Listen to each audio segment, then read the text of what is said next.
అంటే ఏంటి ఇప్పుడు ఈ మెడికల్ షాపులు దేశవ్యాప్తంగా బంధులు అయితే పిలుపునిచ్చారు ఏంటంటే ఎందుకు బంద్ చేయాల్సి వచ్చిందంటే ఏం చెప్తారు?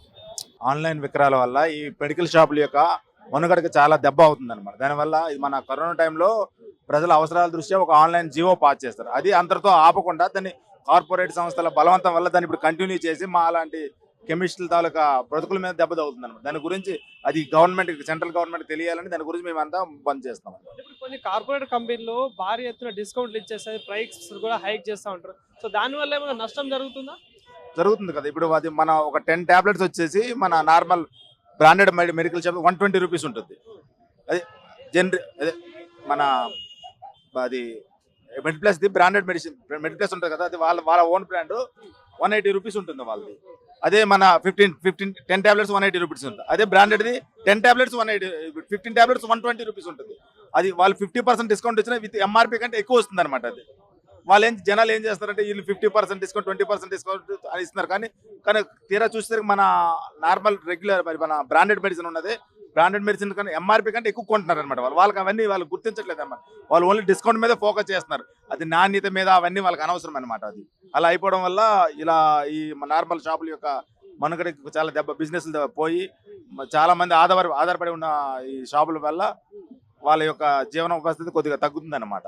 దానివల్ల అది ఆ జీవనోపాధికి అందరికీ మంచిగా కావాలని ఈ ధర్నా చేస్తామంట. సెంట్రల్ గవర్నమెంట్ తెలిసి ఈ ఇవి అన్ని సమస్యలు పరిష్కరిస్తారని మేము ఈ ధర్నా చేస్తాం. ఇప్పుడు గవర్నమెంట్ కూడా ఒక జియో పాస్ చేస్తుందని చెప్తా ఉన్నారు ఏది గతంలో. మరి ఎందుకు మరి గవర్నమెంట్ దీనిపై ఇప్పుడు దాదాపుగా వారం 10 రోజుల ముందు నుండే చెప్తా ఉన్నారు, ఎందుకు మరి దీనిపై క్లారిటీ కావచ్చు, మీకు ఏదైనా న్యాయం చేసే దిశగా ఎందుకు చేస్తలేదు గవర్నమెంట్? కార్పొరేట్ సంస్థల ఒత్తిడి వల్ల అంత తొందరగా రాదు కదా. కార్పొరేట్ సంస్థల ఒత్తిడి చాలా ఉంటుంది. వాళ్ళ అమౌంట్ ఏ విధంగా అమౌంట్ ఇవ్వాలి, మనం అలా ఇవ్వలేం కదా. అది కార్పొరేట్ సంస్థ అనేది ఒకరి చేతుల్లో ఉంటుంది. ఇది ప్రజలందరి చేతుల్లో ఉండడం వల్ల అందరూ ఒక ఐక్యత కావాలంటే చాలా టైం పడుతుంది. అలా ఐక్యత అంత తొందరగా కాలేం కదా ఏదైనా సరే. అది ఒక సింగిల్ డెసిషన్ ఇది చాలా వేల మంది ప్రజల డెసిషన్ తీసుకునే ఉండాలన్నమాట. ఇప్పుడు ప్రభుత్వాలు ఎలా ఉంటాయంటే జనాలు వాళ్ళకి కావాల్సింది సింగిల్ మ్యాన్తో అయిపోవాలన్నమాట. వాళ్ళకి అలా ఉంటుంది అనమాట. వాళ్ళు అందువల్ల ఆన్లైన్ లో మెడిసిన్ చాలా పెద్ద ఎత్తున ఇప్పుడు జరుగుతూ ఉంది. సో కరెక్టే అంటారా? అది అంటే మెడిసిన్ కరెక్టే వస్తుందా? అసలు ఏంది దానికి సంబంధించి ఆన్లైన్ మెడిసిన్? ఇప్పుడు మనం ఆన్లైన్ లో మెడిసిన్ తీసుకున్నాం, అది మంచిదా కాదనేది మనం తీసుకోవడం వరకే మన చేతిలో ఉంటుంది. తర్వాత వాళ్ళు వెళ్ళి అడగలేం కదా. మనం అదే షాప్ దగ్గర అయితే మనం వెళ్ళి అడగొచ్చు ఎందుకు ఏమైందని. దానికి మేము ఆన్సర్ కూడా ఇస్తామన్నమాట.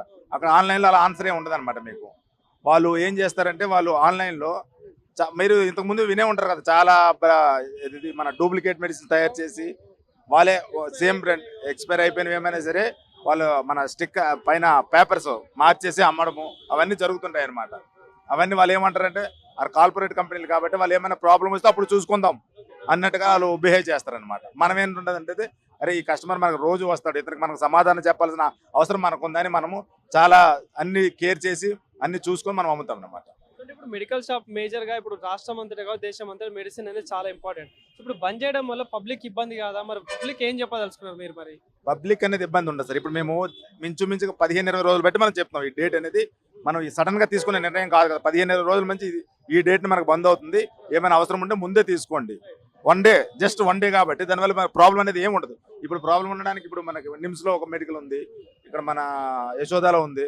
నార్మల్ గా మనకు మెడిసిన్స్ దొరుకుతూనే ఉంటాయి అనమాట. ఆ ప్రజలకు అనేది ప్రాబ్లం అనేది ఏమి ఉండదు. అది గవర్నమెంట్ ఏం డిమాండ్ చేస్తా ఉన్నారు? మీ ఏదైతే మీకు తరపున ఏం డిమాండ్ చేస్తా ఉన్నారు? ఎట్లా చేస్తే న్యాయం జరుగుతుంది? అదే ఆన్లైన్ యొక్క జీవో రద్దు చేయడము, మళ్ళీ ఇప్పుడు మన కార్పొరేట్ సంస్థల యొక్క ఆధిపత్యాన్ని అదే మన ప్రైస్ ఇవన్నిటిని మనం తగ్గించి అందరికీ అనుగుణంగా తేవడాలనేది మేము చూస్తాం. దాని గురించి. Thank you.